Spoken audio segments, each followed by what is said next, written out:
Hello friends, hopefully आप सभी लोग अच्छे होंगे। सो चलिए कॉन्सेप्ट को आगे बढ़ाते हैं। और देखिए प्लेन का जो एक फॉर्म हम लोग शुरू में किए थे, अगर मैं दिखाऊं वो कि जनरल जो होता है फर्स्ट डिग्री का linear equation ax plus b y plus c z plus d this is equal to 0।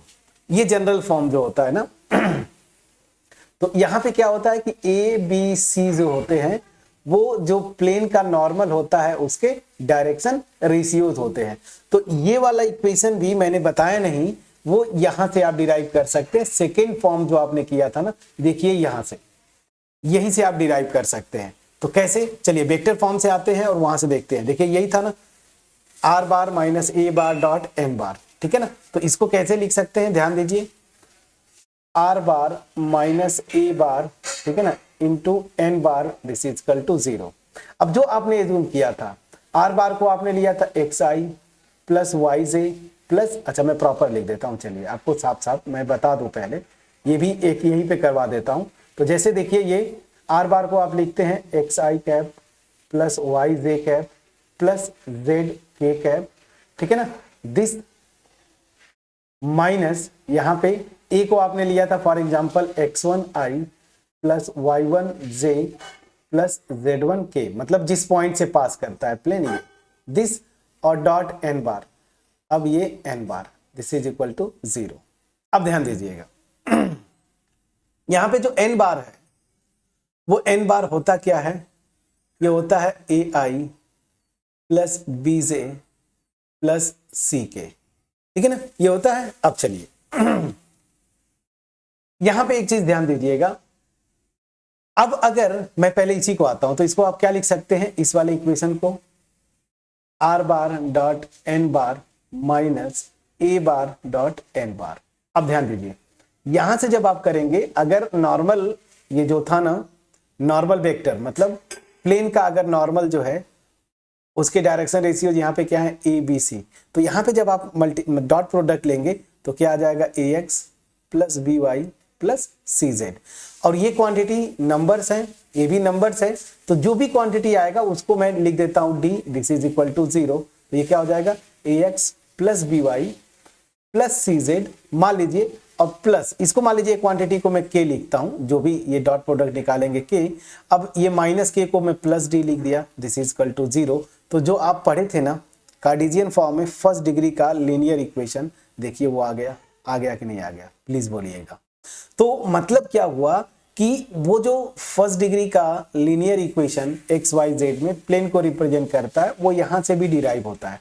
तो अगर इस फॉर्म में भी आए तब भी, तो इसका मतलब यहां से देखिए क्या लिख सकते हैं, अगर आपको ये भी दे दे this is equal to a bar dot n bar, इसको आप डी लिख दीजिए, तो यहां से जो है मेरा यही वाला प्लेन आ जाएगा जो हम लोग पढ़े थे फर्स्ट डिग्री का लीनियर इक्वेशन, ठीक है। तो वहां से ये डिराइव हो जाता है। बस यहां पे ध्यान रखिए इस केस में हम डायरेक्शन रेशियोज लेते हैं, और जब नॉर्मल फॉर्म अगर ये लिखते हैं तो ये मेरा क्या होता है, डायरेक्शन कोसाइंस होता है, बस, ठीक है। चलिए तो ये चीजें समझ में आ गई होंगी। अब थोड़ा सा प्लेन के इक्वेशन में कॉन्सेप्ट को आगे बढ़ाते हैं, और हमने जो कार्टेशियन फॉर्म में सीखा था कि उस प्लेन का इक्वेशन जो कि दो गिवन मतलब प्लेन है ना, उनके लाइन ऑफ इंटरसेक्शन से पास करता है। याद रखिए जब दो प्लेन्स होते हैं, मैंने आपको बोला था कि दो स्ट्रेट लाइन होंगी तो वो एक पॉइंट पे इंटरसेक्ट करती हैं, लेकिन अगर जो दो प्लेन्स होते हैं वो एक स्ट्रेट लाइन पे क्या करते हैं, इंटरसेक्ट करते हैं। याद करिए मैंने आपको बताया था कार्टेशियन फॉर्म में, तो वेक्टर फॉर्म में भी यहाँ पे वो आप कर सकते हैं, वो सेम इक्वेशन यहाँ पे भी लगता है। तो नेक्स्ट जो कॉन्सेप्ट है वो क्या है, plane passing through, plane passing through the intersection, the line of intersection of two given planes,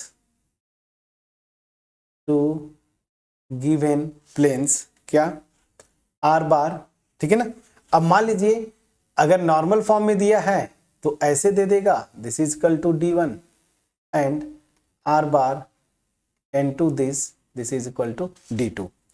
ये दे दिया अगर नॉर्मल फॉर्म में दिया है, और नॉर्मल फॉर्म में अगर नहीं देगा, ठीक है ना, नॉर्मल फॉर्म में अगर नहीं देता है वो सिंपली ये दे दे जो अभी जस्ट मैं आपको बता रहा था, n1 बार के लिए वेक्टर है, नॉर्मल वेक्टर ना, this is equal to d1 and r bar n2 bar dot में this is equal to d2। ये दोनों फॉर्म होगा, ये नॉर्मल फॉर्म है, यहाँ पे n1 कैप है, मतलब कैप लग गया यूनिट वेक्टर, और ये केवल क्या है, नॉर्मली क्या है, ये सिंपली नॉर्मल वेक्टर है।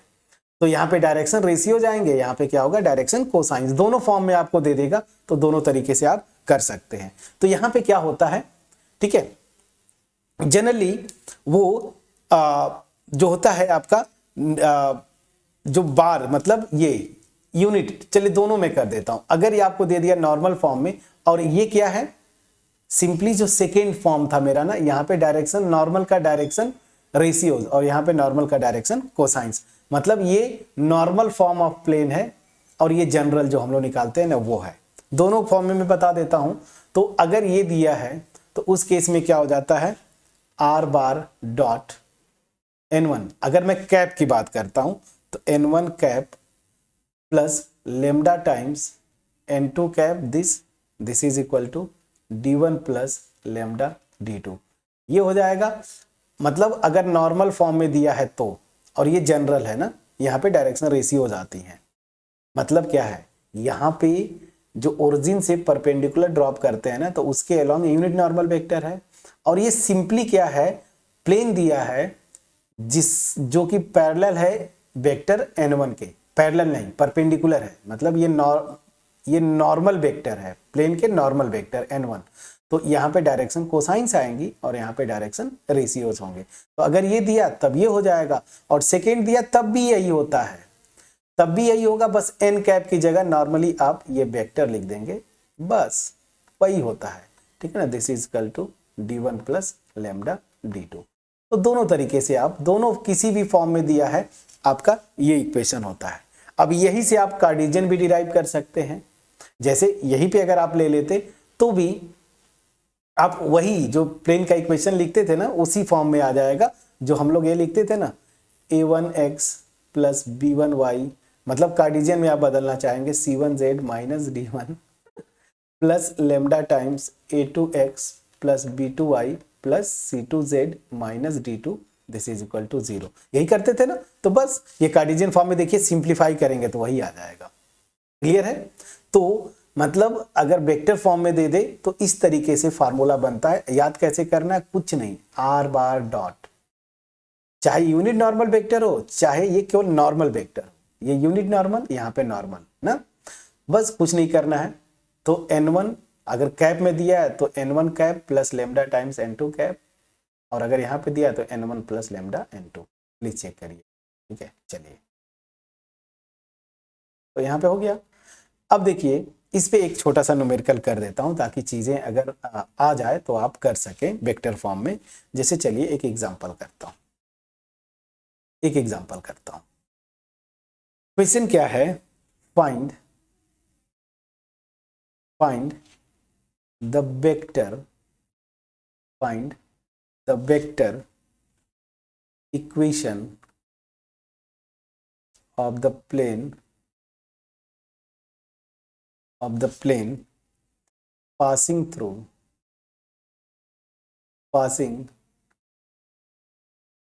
through the intersection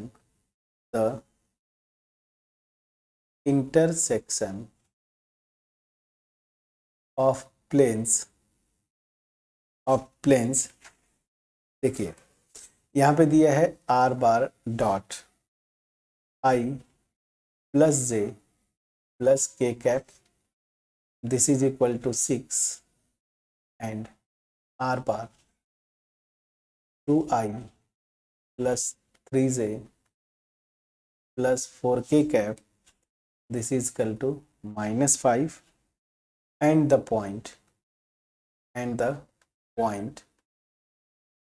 1 1। ऐसा क्वेश्चन हम लोग वहां पे भी किए थे। अब ध्यान दीजिए यहाँ पे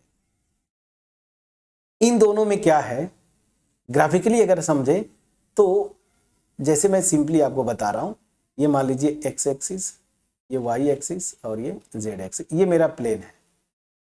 ये वाला जो है पहला वाला वो क्या है, यहां से ओरिजिन से परपेंडिकुलर डिस्टेंस देगा और यहां पे मान लीजिए ये ओ एन है, तो यहां पे ओ एन जो है ना इसके अलोंग जो है यूनिट नॉर्मल वेक्टर, ये मतलब यूनिट वेक्टर दिया है ये दिस, ठीक है ना। तो ओरिजिन से परपेंडिकुलर डिस्टेंस और ये परपेंडिकुलर जो ड्रॉप कर रहे हैं उसके अलोंग यूनिट वेक्टर, तो ये होता है, इसी को हम क्या बोलते, ये वाला फॉर्म, मतलब ध्यान दीजिए मैं इस फॉर्म की बात कर रहा हूं, ये वाला फॉर्म।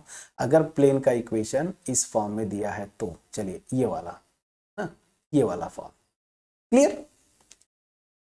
यहां पे क्या होता है, ये जो मैं बोल रहा हूं यहां पे नॉर्मल फॉर्म नहीं है, इसको क्या बोलते हैं, normal form of equation of plane. यहां पे आपको ऐसा दिया है, ये जो है इसका मतलब क्या है, ये देखिए ये हो गया। अब यहां से ये जो केस है इसमें कुछ नहीं, यहां पे जो है ना एक पॉइंट से पास कर रहा होगा और इस प्लेन का जो नॉर्मल वेक्टर है, इस प्लेन के, ये जो प्लेन है एक वेक्टर दिया हुआ है, ये मान लीजिए n1, तो ये प्लेन जो है इस वेक्टर के नॉर्मल है या परपेंडिकुलर, जिसको आप बोलते हैं ना परपेंडिकुलर है, तो ये केस है। तो इस वाले में आपको यूनिट नॉर्मल वेक्टर, ये मतलब पर नॉर्मल फॉर्म, और ये क्या है, वो एक पॉइंट से पास होगा, ये वाला जो केस है ये वाला के लिए एक पॉइंट से पास करेगा और एक वेक्टर दिया है जिसके परपेंडिकुलर है ये वाला प्लेन, उसका इक्वेशन इस फॉर्म में आता है। तो अगर आप कंपेयर करें तो ध्यान दीजिए, बस यही से आपको देखना होता है, ये डायरेक्शन कोसाइंस है कि डायरेक्शन रेशियोज है। तो ये देखिए इसका कोफिशिएंट 1 1 1 है, स्क्वायर करके ऐड करेंगे अंडर रूट में तो 3 आएगा, √3, ये 1 नहीं आता है, ये भी नहीं आता, मतलब हमारा ये फॉर्म है, मतलब प्लेन का नॉर्मल वेक्टर दिया हुआ है, प्लीज चेक करिए। सो दैट मीन्स क्या हो गया, यहाँ पे ये फॉर्म दिया है। चलिए अब करते हैं इसको, अब करते हैं। तो यहां से जब आप करेंगे तो इक्वेशन तो आपको पता है ना, यही आएगा, ठीक है ना। तो चलिए here given planes are perpendicular to vectors, मैं यहां पे लिख दूं, चलिए n1 bar this is equal to, अब यहां से ये वाला फॉर्म है तो किसके है, i cap plus j cap plus k cap, and n2 bar क्या है, यहां से 2i plus 3j plus 4k, ठीक है ना। ये इन दो वेक्टर्स के रिस्पेक्टिवली आप लिख दीजिए, रिस्पेक्टिवली, ठीक है। चलिए क्लियर हो गया। अब चलिए यहां से मैं आता हूं, अब जो है, अच्छा एक और चीज, एंड यहां पे आप चाहे तो लिख लीजिए d1 जो है मेरा यहां पे, अब ध्यान दीजिए d1 मेरा 6 है और d2 जो है मेरा वो -5। प्लेन का इक्वेशन जिस फॉर्म में लिखा है ना उसी फॉर्म में देखिए हम लोग यहाँ पे d1 d2 इक्वल लिखे हुए हैं, तो यहाँ से कंपेयर करके सिंपली हमने निकाल लिया 6 और -5, ठीक है ना। So equation of required plane क्या है फ्रेंड्स, रिक्वायर्ड प्लेन, जो प्लेन का इक्वेशन निकालना है, इन दोनों के लाइन ऑफ इंटरसेक्शन से जो पास करेगा, क्या होगा, आपने फॉर्मूला पढ़ा हुआ है r bar dot n1 plus lambda n2, vector form में लिख लीजिए, this is equal to d1 plus lambda d2, please check करिएगा। तो अब सीधे सीधे आपको लिखना है, आप टेंशन नहीं लेना है, यहाँ पे दिस n1 मेरा क्या है, कहाँ गया, ये देखिए, तो ये हो जाता है i cap plus j cap plus k cap plus lambda times n2 मेरा क्या है 2i cap plus 3j cap plus 4k cap, please check करिएगा, ये आएगा, ठीक है। दिस इज कल टू d1 मेरा 6 है और d2 ये है तो -5 लैम्डा, ठीक है दिस। अब जहां पे लेमडा एक पैरामीटर होगा तो यहां पे आप लिख सकते हैं lambda is a real number, ठीक है ना, रियल नंबर, ठीक है। चलिए तो ये एक रियल नंबर है, लैंग्वेज थोड़ा सा प्रॉपर लिखते हैं, तो this is a real, clear हो गया फ्रेंड्स? अब चलिए, यही मेरा उस प्लेन का इक्वेशन होगा जो गिवन टू प्लेन्स है ना, उनके लाइन ऑफ इंटरसेक्शन से पास करता है। अब ध्यान दीजिए, मैंने आपको वहां पे भी करवाया था, ये लैम्डा निकालने के लिए एक कंडीशन देता है। वो कंडीशन दे दिया है कि ये जो प्लेन है वो एक पॉइंट यहां पे देखिए 1 1 1 से पास करता है। तो अब चलिए यहां पे आते हैं, सिंस प्लेन 1 passes through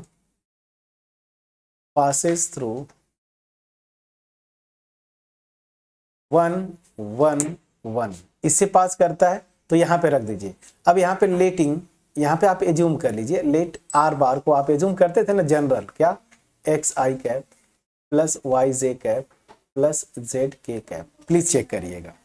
तो जब इसको आप एज्यूम करेंगे तो यहां से क्या हो जाएगा, चलिए तो इसको सिंप्लीफाई अगर करना चाहते तो आप सिंप्लीफाई कर सकते थे।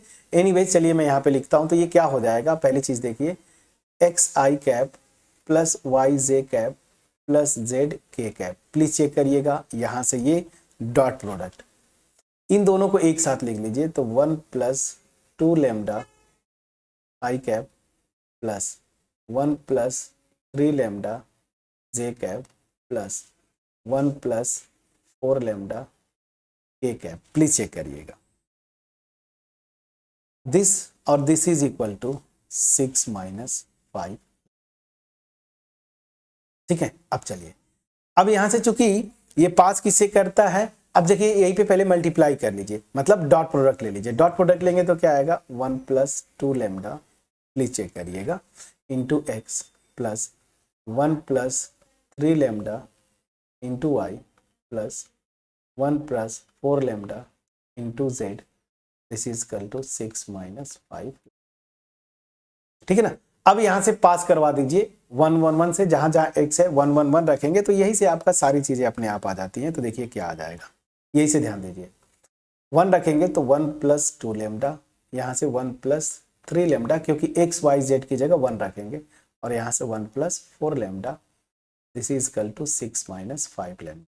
इसको सिंप्लीफाई करिए जरा, ये 1 1 1 3 होगा, इधर लाएंगे तो 6 माइनस 3 3 हो जाएगा, माइनस 5 को इधर लाएंगे तो प्लस 5 लैम्डा। तो देखिए 4 प्लस 3 7 प्लस 2 9 प्लस 5 14 हो जाएगा, तो 14 lambda, this is equal to 3। Please check करिएगा, लैम्डा की वैल्यू 3/14। प्लीज चेक करिएगा, जब लैम्डा की वैल्यू ये आ गई, आपका इक्वेशन आ जाएगा, इसी इक्वेशन 1 में पुट कर दीजिए। सो putting lambda in 1, we get required plane। क्या हो जाएगा, चलिए आर बार वैसे रख दीजिए, डॉट लगा दीजिए, ब्रैकेट में आइए, यहीं पे देखिए सबसे सेफ क्या होता है ना, कि यहाँ पे ये जो क्वांटिटी नहीं यहीं पे रख दीजिए ना, तो यहीं पे आसानी से लेमडा की वैल्यू 3/14 रखेंगे तो 6/14, 14 प्लस 6 कितना हो जाएगा, 20। तो इसको फटाफट आप कर दीजिए, तो यहाँ से जो आ जाएगा आप प्लीज चेक करिएगा, इतना आएगा कि नहीं। तो चलिए यहीं पे रख दीजिए, या सबसे आसान 2 से 14 कैंसिल होगा, 7 हो जाएगा, 7 प्लस 3 10/7, आप इसको करिएगा तो 10/7 आई, प्लस उसी तरीके से आप कैलकुलेट करिएगा, तो यहां से आ जाएगा 23/14 जे कैप प्लस 13/7 के कैप, ये हो गया, और this is equal to 69 calculate आप कर लीजिएगा 14। यहाँ पे कुछ नहीं करना है फ्रेंड्स, यहीं पे 3/14 रख देना है, सॉल्व करिएगा तो 69/14 आ जाएगा। ठीक है ना, अब आप चाहें तो 14 से दोनों साइड 14 से मल्टीप्लाई कर दीजिए, थोड़ा और सिंप्लीफाई करना है तो आर बार 14 से सब में मल्टीप्लाई करेंगे तो 14 यहाँ पे करेंगे 7 2 जा तो 20 आई हो जाएगा, प्लीज चेक करिएगा, plus 23 j cap, please check करिएगा, plus 26 k cap is equal to 69। ठीक है ना, आंसर प्लीज चेक करिएगा, प्लीज चेक करिएगा। तो यहां से आपका ये आंसर आ गया। तो आपको दोनों फॉर्म में मैंने बताया कि अगर ये नॉर्मल फॉर्म है normal form equation of plane, जहां पे ओरिजिन से परपेंडिकुलर जो ड्रॉप करते हैं उसके अलोंग यूनिट वेक्टर। और ये क्या, सिंपली वो इक्वेशन, ये वाला उस प्लेन का इक्वेशन जो कि एक पॉइंट से पास करता है और परपेंडिकुलर है एक गिवन वेक्टर के, उस फॉर्म में। दोनों फॉर्म में देगा सेम इक्वेशन आता है। जो क्वेश्चन था यहाँ पे ये वाला फॉर्म था, क्योंकि यहाँ पे डायरेक्शन रेशियोज दी हुई थी नॉर्मल का, न कि कोसाइंस, ठीक है ना। तो भी कोई दिक्कत नहीं, हमने सिंप्लीफाई किया और ये आपका आंसर आपके सामने है। प्लीज बोलिएगा, प्लीज बोलिएगा। तो यहां से कितनी आसानी से आपने कर लिया। अब इसी को कंटिन्यू करते हैं, एक और टॉपिक। वेक्टर फॉर्म बड़ा जल्दी जल्दी खत्म होता है। तो यहाँ पे एंगल बिटवीन टू प्लेन्स वहां पे भी किया था। So angle between two planes, ठीक। अब देखिए वहां पे मैंने इसको आपको साफ साफ बोला था, वहां पे आपको साफ साफ मैंने एक्सप्लेन किया था कि अगर दो प्लेन्स दिए हैं, पहली चीज कॉन्सेप्ट समझ लीजिए, ये दो प्लेन्स हैं, एक प्लेन ये है और दूसरा जो प्लेन है, फॉर एग्जांपल मान लीजिए वो दूसरा प्लेन रेड कलर में लेते हैं, दूसरा प्लेन जो है वो ये है, इसे समझ, दूसरा प्लेन जो है मेरा ये, दो प्लेन्स हो गए। अब इनके बीच का एंगल जो होगा, मैंने आपको वो भी बता के रखा है कि इनके बीच का जो एंगल होगा, मान लीजिए रेड वाला जो है उसका नॉर्मल ऐसे है, ठीक है ना, ऐसे, और जो आपका ग्रीन वाला है उसका नॉर्मल वेक्टर जो है वो ऐसे है। फॉर एग्जांपल मैं आपको ऐसे बता रहा हूं, तो इन दोनों प्लेन्स के बीच का एंगल वही होगा जो इनके नॉर्मल्स के बीच का होगा। ये चीज तो ऑलरेडी मैं बता चुका हूं ना, तो बस सिंपल सी बात है। अब ध्यान दीजिए, प्लेन का इक्वेशन कौन सा फॉर्म में दिया है। जनरली प्लेन का इक्वेशन आपको रेशियोज, मतलब ये वाला फॉर्म देगा जो यहाँ पे बताया ना, इस फॉर्म में प्लेन का इक्वेशन ये वाला देते हैं ना, मतलब ये वाला, कि प्लेन के जो परपेंडिकुलर वेक्टर है ना उस फॉर्म में देते हैं। अगर मान लीजिए नॉर्मल फॉर्म दे दिया तो वहां पे ये यूनिट वेक्टर होगा, तो भी सेम फार्मूला लगता है, तो भी आपको टेंशन नहीं लेना है, रिजल्ट सेम आता है, किसी फॉर्म में देगा। तो मैं यहां पे लिखता हूं कि let equation of planes be क्या है। मान लीजिए मैं जूम करता हूं, r bar dot n1 bar this is equal to d1 and r bar dot n2 bar this is equal to d2, ठीक है, ये हो गया। अब थीटा अगर इन प्लेन्स के बीच का एंगल है, मतलब ये यहां पे, तो थीटा ऑफकोर्स इनके नॉर्मल्स के बीच में भी होगा। तो यहां पे मैं लिखता हूं if theta be the angle between planes then theta will also be the angle between their normals ना, their normals क्या, n1 एंड n2, बिल्कुल यही होगा। अब देखिए मैंने आपको बोला था ना, जब कार्टेशियन में तो मैंने डायरेक्ट फार्मूला रटवा दिया था कि cos थीटा बराबर वो, याद करिए। यहाँ पे डेरिवेशन की अगर बात आती है वेक्टर फॉर्म में बड़ा इजीली कर ले जाते हैं। याद करिए, अगर दो वेक्टर्स ए बार और बी बार थे, इनके बीच का एंगल अगर थीटा था, तो आप इनका डॉट प्रोडक्ट कैसे डिफाइन किए थे, a dot b mod b cos theta, याद करिए। तो यहां से cos थीटा क्या हो जाता था, ए बार मतलब डॉट प्रोडक्ट डिवाइडेड बाय उनका मैग्नीट्यूड, प्लीज चेक करिएगा उनका मैग्नीट्यूड। सेम फ्रेंड्स यहाँ पे भी नॉर्मल्स, ये दोनों जो दिया हुआ वो वेक्टर्स है ना, सेम फार्मूला लगेगा। तो बस यही से देखिए कितना आसानी से आ जाता है डेरिवेशन। देखिए यहाँ से प्रॉपर तरीके से आपको समझ में आएगा। सो n1 बार dot n2 bar upon mod n1 बार, ठीक है ना। चलिए थोड़ा सा इसको मैं करता हूं प्रॉपर तरीके से, मॉड n1 बार मॉड n2 बार। कहीं से कोई कंफ्यूजन हुआ फ्रेंड्स? नहीं।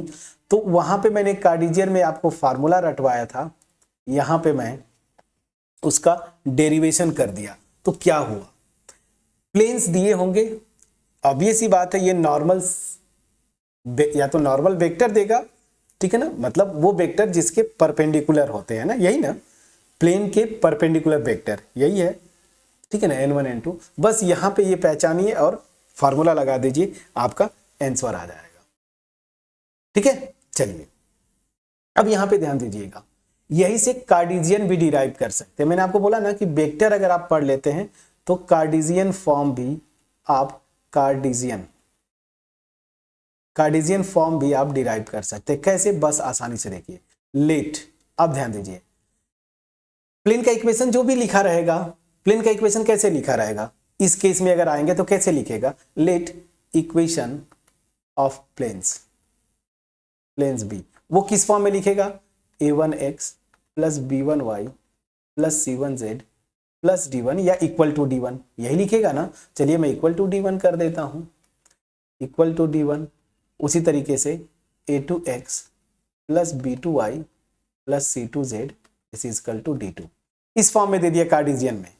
तो अब ये सी बात है, जो नॉर्मल वेक्टर है यहाँ पे इन दोनों प्लेन्स का अलग अलग, तो n1 वेक्टर मेरा क्या हो जाएगा, डायरेक्शन रेशियो, ये देखिए a1 b1 c1, तो क्या हो जाएगा a1 i cap plus b1 j cap plus c1 k cap, यहां से ही आ गया। और दूसरे प्लेन के लिए क्या हो जाएगा a2 i cap plus b2 j cap plus c2 k cap.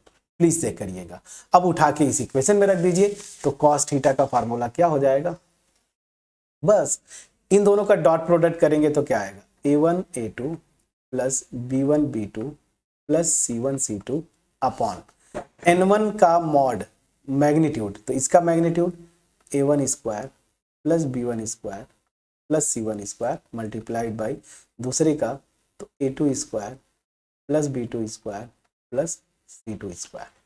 अब देखिए यही फार्मूला तो आपने रटा हुआ था डायरेक्शन रेशियो के टर्म पे, प्लीज बोलिएगा। और वहीं पे अगर यहाँ पे यूनिट मतलब नॉर्मल फॉर्म में दे देता n कैप, तो यहाँ पे LMN आ जाते, तो यहाँ पे L1 L2 plus M1 M2 plus N1 N2, और अंडर रूट में चूंकि डायरेक्शन कोसाइंस है तो ये भी 1 आता है, ये भी 1, तो जो आपने पढ़ा था ये formula L1 L2 plus M1 M2 plus N1 N2, यही था ना, cos थीटा बराबर सेम फार्मूला आ जाता। तो कितना आप देखिए वेक्टर फॉर्म में डिराइव करना आसान होता है, इसलिए मैं शुरू से बोल रहा हूं कि वेक्टर फॉर्म पे फोकस करिए, वहां से डेरिवेशन भी आपको समझ में आता है और आप वहां से कार्टेशियन भी बदल सकते हैं। अब कुछ बुक्स में देखिए क्या करते हैं, एक्यूट एंगल निकालते हैं। ऑब्वियस ही बात है, देखिए अगर ये एक्यूट एंगल है नॉर्मल्स के बीच में, तो ऑब्ट्यूस एंगल क्या होगा, इसको थोड़ा बढ़ा दीजिए, अगर ऐसे इंटरसेक्ट करते हैं मान लीजिए ऐसे, तो अगर ये एक्यूट एंगल है तो ये वाला ऑब्ट्यूस एंगल हो जाएगा, ठीक है ना। तो ये बुक्स में आप देखेंगे, खास करके जब आप 11th लेवल या 12th लेवल पे देखेंगे तो यहाँ पे मैग्नीट्यूड मॉडुलस लगा देते थे, तो वो ये एक्यूट एंगल निकलवाते थे। लेकिन हायर मैथमेटिक्स में वो आपसे पूछना चाहते हैं ना, वो डायरेक्ट पूछते हैं कि ऑब्ट्यूस आ रहा है या एक्यूट आ रहा है, वो निकालिए एंगल। तो उसके लिए फिर आप जनरल याद करिए, एक्यूट निकालना है तो आप मॉडुलस लगा दीजिए, और ऑब्ट्यूस भी अगर निकालना है तो आप पाई माइनस, जैसे मॉडुलस करके थीटा निकाल लीजिए, पाई माइनस थीटा कर देंगे तो ऑब्ट्यूस आ जाएगा। ऑब्वियस सी बात है, यहाँ पे देखिए पाई माइनस थीटा कर देंगे तो ये ऑब्ट्यूस वाला आ जाएगा। तो चीजें फ्रेंड्स बहुत आसान होती हैं, आपको बस कॉन्सेप्चुअली जाना है, और यही मेरा मोटिव है, आपको कॉन्सेप्ट के थ्रू प्रैक्टिकली विजुअलाइज करवाना, ठीक है। अब तो चीजें धीरे धीरे आपको बिल्कुल कॉन्फिडेंस आ पा रहा होगा प्लेन्स के इक्वेशन में। अब एक एग्जांपल मैं कर दूं वेक्टर फॉर्म में, तो वो भी आसान है। तो चलिए मैं आपको सीधे मैं लिखता हूं, find the angle between planes, देखिए आर बार डॉट, आपको इत्मीनान से मैं करवा रहा हूं, 2i plus j cap minus 2k cap, this is equal to 5, and r bar dot 3i cap minus 6j cap minus 2k cap, this is equal to 7। अब चलिए इन दोनों प्लेन्स के बीच में इक्वेशन निकालना है, सॉरी एंगल निकालना है। अब यहां से आप ऑब्जर्व करिए कि किस फॉर्म में दिया है, normal form of a plane दिया है कि ये वाला फॉर्म दिया है, एक पॉइंट से पास करे और परपेंडिकुलर हो किसी गिवन वेक्टर, तो मतलब ये अगर नॉर्मल फॉर्म में यूनिट वेक्टर देगा और इस फॉर्म में आपका केवल नॉर्मल मतलब केवल वेक्टर देगा। वेक्टर देगा मतलब यहां से डायरेक्शन रेशियो जाती है और यहां से डायरेक्शन कोसाइंस। तो आप जरा ध्यान दीजिए यहाँ पे, तो इनका अगर स्क्वायर करके ऐड करेगा मतलब 2 square plus 1 square plus 2 square, तो ये कभी 1 नहीं आएगा। मतलब हमारा जो दिया है सेकेंड वाला फॉर्म दिया है, ये वाला, इस फॉर्म में प्लेन का इक्वेशन दिया है। एक पॉइंट से पास कर रहा होगा और परपेंडिकुलर होगा किसी गिवन वेक्टर के ना, बस हो गया। तो हमें उतना भी नहीं करना, बस हम n1 n2 निकाल लें।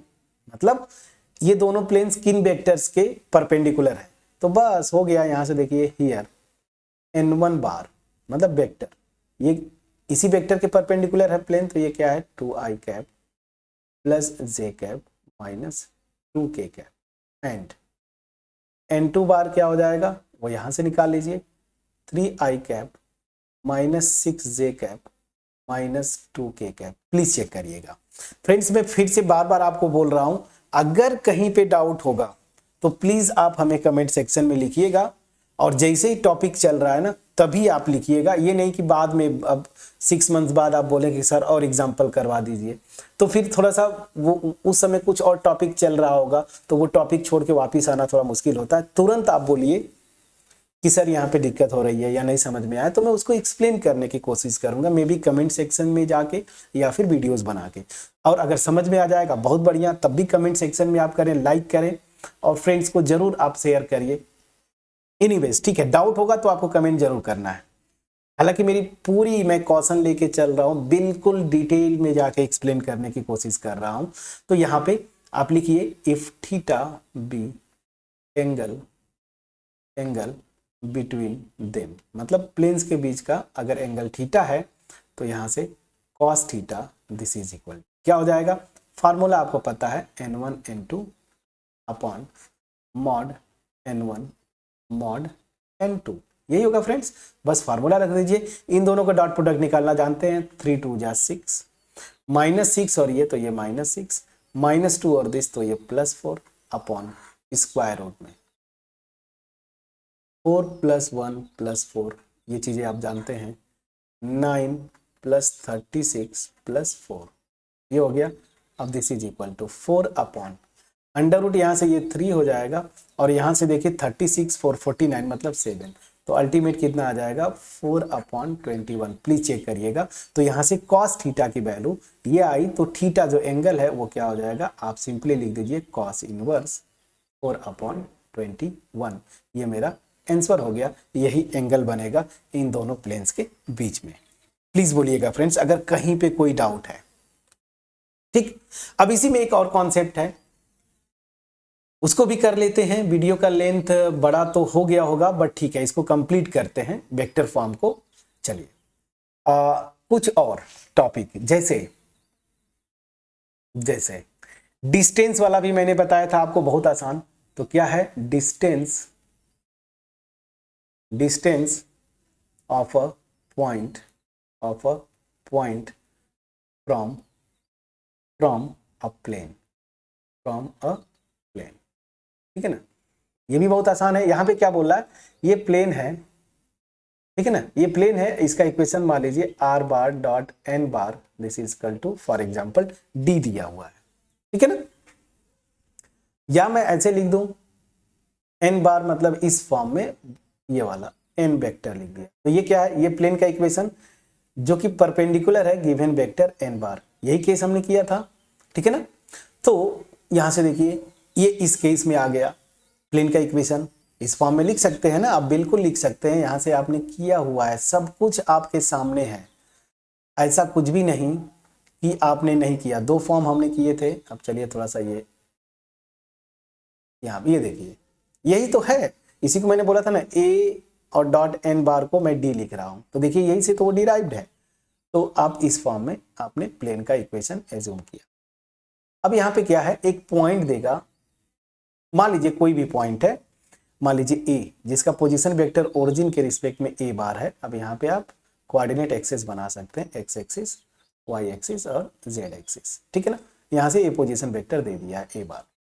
अब ए बार थोड़ा सा मैं जल्दीबाजी कर गया, वो पॉइंट जो है ना, जो पॉइंट लेंगे वो प्लेन पे लाई करना चाहिए। मान लीजिए ये पॉइंट है यहाँ पे ए, जिसका पोजीशन वेक्टर क्या है ए बार, ऐसे, अब ठीक है ना, ऐसे। अब तो ये हो गया, ठीक है ना, ऐसे। और यहाँ पे जनरल आप एक पॉइंट पी लेते थे जिसका पोजीशन वेक्टर आर बार, ठीक है ना, एंड सो ऑन, ये ए पी ऐसे, ठीक है ना, बाकी कर लेते थे। चलिए, हमें इंटरेस्ट क्या है कि यहाँ पे कोई एक और पॉइंट देगा, ये प्लेन का इक्वेशन तो दे दिया, ठीक है, यहाँ पे एक कोई पॉइंट देता है, ठीक है ना, एक पॉइंट दिया जिसका हम यहाँ पे मान लीजिए वो पॉइंट बी बार ले लेता हूं मैं, पॉइंट बी लिया जिसका पोजीशन वेक्टर जो है ना बी बार है, बी बार है, इससे इस प्लेन का परपेंडिकुलर डिस्टेंस ये पी एन। तो मैंने क्या बोला था, कार्टेशियन में ये पॉइंट उठा के प्लेन के इक्वेशन में रख दीजिएगा। तो बस यहां पे भी सेम वही होता है। तो अगर परपेंडिकुलर डिस्टेंस को मैं क्या लिखता हूं, मान लीजिए डी को लिखता हूं, तो ये क्या हो जाएगा, मैंने वहां पे बताया था प्लेन के इक्वेशन में पहले सब कुछ लेफ्ट हैंड साइड में लिखिए, सब कुछ लेफ्ट हैंड साइड में लिखिए, राइट हैंड साइड में 0, और आर को वहां पे क्या था, एक्स वाई जेड को जो पॉइंट है ना, अगर x1 y1 z1 तो इसको x1 से रिप्लेस करिए, इसको y1 से, इसको z1 से, सेम यहाँ पे आता है।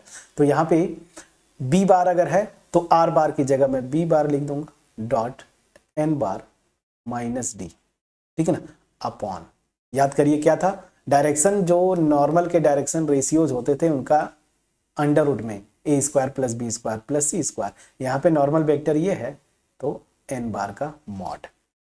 बस फ्रेंड्स, ये फार्मूला हो गया। अब यहाँ पे डिस्टेंस हमेशा पॉजिटिव होती है तो यहाँ पे पॉजिटिव लगा दीजिएगा, पॉजिटिव के लिए मॉडुलस, यही मेरा आंसर हो गया,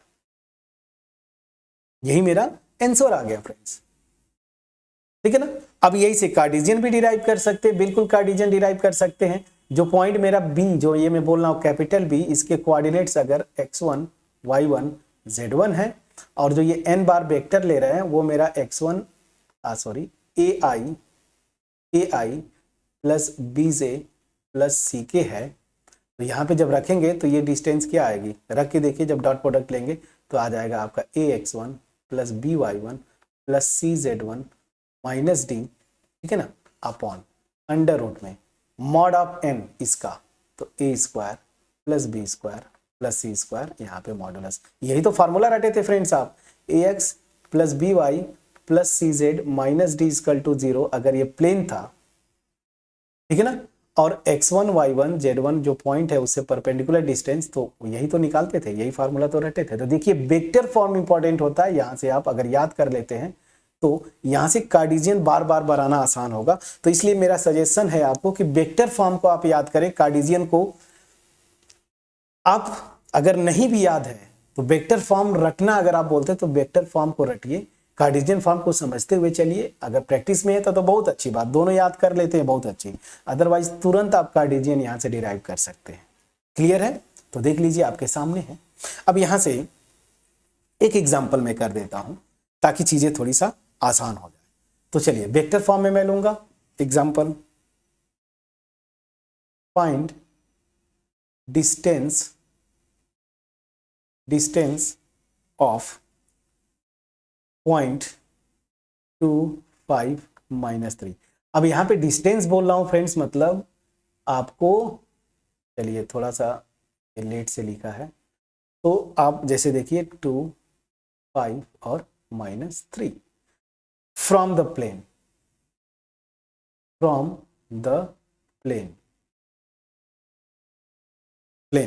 प्लेन का इक्वेशन जो दिया हुआ है वो आपको यहां पे दिया है, r bar dot 6i cap minus 3j cap plus 2k cap, this is equal to, चलिए सॉल्यूशन पे आते हैं।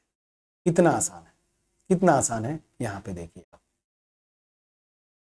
आपको सारी चीजें यहां पे फार्मूला पता है। देखिए क्या करना है, प्लेन के इक्वेशन में मतलब इसको इधर ला दीजिए और आर बार को जो है ना बस इससे आप रिप्लेस कर दीजिए। देखिए मैंने यहां पे साफ साफ लिखा है, तो क्या हो जाएगा, सिंपल सी बात है।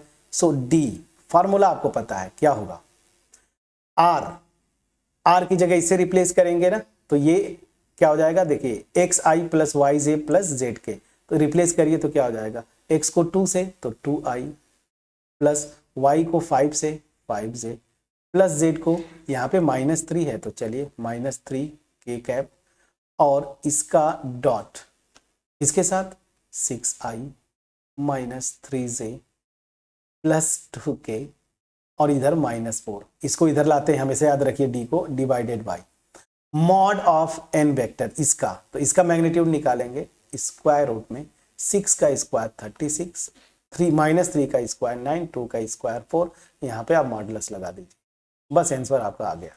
क्या हो जाएगा चेक करिए, मल्टीप्लाई जरा करिए, डॉट प्रोडक्ट लेना है, मल्टीप्लाई मतलब डॉट प्रोडक्ट, तो 6 2 12, -3 और ये है तो -15, -3 और ये है तो -6, यहाँ से -4 डिवाइडेड बाई 36 4 40 49 मतलब 7, प्लीज चेक करिएगा, यहाँ पे मैं मॉडुलस लगा दूंगा, कितना आएगा 12 प्लस है ये, तो यहाँ से -3 और -3 और -6 -9 और -4 -13, और -13 मतलब यहाँ पे चलिए मैं प्रॉपर कर देता हूँ, -13 डिवाइडेड बाई 7, डिस्टेंस हमेशा पॉजिटिव होती है तो 13/7, तो 13/7 यूनिट इसका परपेंडिकुलर डिस्टेंस आया। तो यहाँ पे डिस्टेंस मतलब वो परपेंडिकुलर डिस्टेंस पूछ रहा है। तो देखिए कितने आसानी से हमने किया। वेक्टर फॉर्म आप याद रखिए, वेक्टर फॉर्म में भी सेम कॉन्सेप्ट्स को मैंने बताया, और वहां से मैंने कार्टेशियन फॉर्म भी हर एक चीज का डिराइव किया। तो मेरा जो सजेशन है, बार बार वेक्टर फॉर्म आप पढ़ें, वहां से कार्टेशियन अपने आप डिराइव कर सकते हैं। कोई डाउट होगा प्लीज आप हमें कमेंट सेक्शन में लिखिएगा। वीडियो अच्छी लगी हो तो फ्रेंड्स के साथ शेयर करिएगा, चैनल पे नए हैं चैनल को सब्सक्राइब करिएगा, बेल आइकन जरूर क्लिक करिए, क्योंकि वीडियो जो आती रहेंगी यूजफुल वीडियोज आती रहेंगी। और अगर आप बैचलर लेवल पे हैं तो ऑब्वियस सी बात है आपका टारगेट जैम का होगा, नीट का होगा। तो जैम और नेट की भी हमारे क्लासेस होते हैं, लाइव क्लासेस है, पेन ड्राइव कोर्सेज हैं। तो और हम बीच बीच में जैम और नेट के लास्ट ईयर के क्वेश्चंस का सॉल्यूशंस भी अपलोड करते रहते हैं। तो आगे जैसे जैसे आप जाएंगे, अभी आप सेकेंड सेमेस्टर में हैं, जैसे जैसे आगे जाएंगे आप, ठीक है ना, थर्ड सेमेस्टर, उसके बाद फोर्थ, ऐसे, और जैम का टारगेट है, तो ये चैनल वैसे भी बहुत यूजफुल होने वाला है। यहाँ पे हम बेसिक कॉन्सेप्ट तो यहाँ से करवा दे रहे हैं, फिर जैम के क्वेश्चंस भी अपलोड करते रहते हैं, ठीक है। और इन चीज़ों को आपको समझना है। मेरा जो मोटिव है कि कॉन्सेप्ट पे आप फोकस करें, कॉन्सेप्ट समझ में आ गया, फार्मूला याद कर लीजिए, और अपने आप क्वेश्चन घुमाएगा भी तो आप फटाफट कर लेते हैं, ठीक है ना। तो इन चीज़ों को आपको मैंने डिटेल में बताया। प्लेन्स यहीं पे ख़त्म करेंगे, लेकिन प्लेन कहने के लिए ख़त्म कर रहे हैं। स्ट्रेट लाइन हम स्टार्ट करेंगे, और जब स्ट्रेट लाइन हम स्टार्ट करेंगे तो वहाँ पे भी प्लेन्स आते हैं।